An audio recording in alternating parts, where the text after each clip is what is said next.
Hey, how's it going, everyone? Welcome to 312 Bulls. I'm your host, Luis Rodriguez. Let's jump right into the game where the Warriors win against the Bulls. In the first quarter, I thought the Bulls played very well, leading 29 to 23.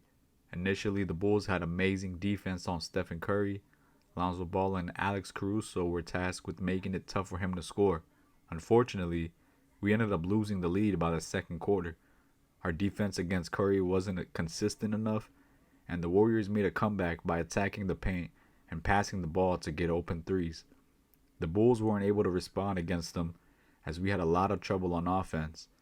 While the rest of the team was trying to get in rhythm, Zach LaVine did what he could to shoulder the load. But LaVine didn't quite have the hot hand either, as the Warriors led the game at the half, 51 to 45. Going into the third, I was expecting another Bulls comeback, as we have seen multiple times. But this time was different. The Bulls as a team continued to struggle on offense and defense. Steph Curry went on a rampage, scoring 15 points in the third quarter alone. While the whole team was distracted on defending Curry, it gave many opportunities for the Warriors players to get quality shots. I think in this quarter we were very passive and static on offense. I wish we could have replicated our off ball movements early in the game, as that's what helped us gain the lead in the first quarter. Leading up to the fourth, our play was very similar to the previous quarter, giving up many threes and points inside the paint. I'm not shocked that we ended up losing this game 119 to 93, as the Warriors just flat out outplayed us. They had more energy and hustle, which is why they got the win. Lonzo had nice defensive sequences throughout the game, but it just wasn't consistent enough. Not only that, but with Vucevic out, I did expect Lonzo to take more responsibility on creating offense.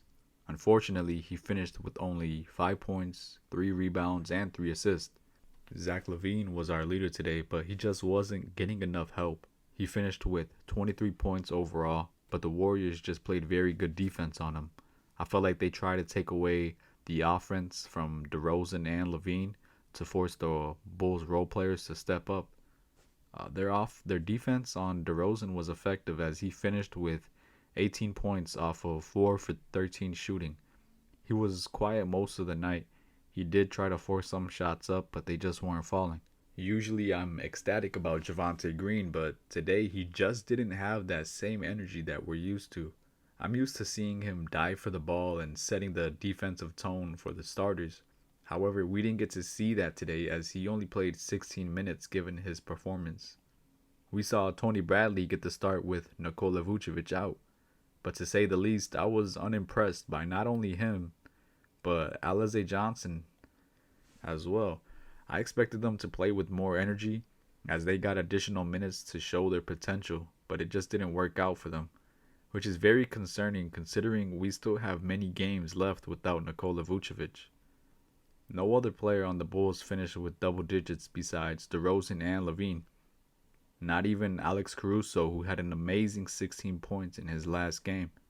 Alex Caruso, just like Lonzo, had nice defensive moments, but when we get Caruso to be more assertive, his impact on the game shows. We didn't get that either tonight, though, along with other things from multiple players. The other bench players in Ayo Dosunmu and Derrick Jones Jr. Didn't have much of an impact on this game.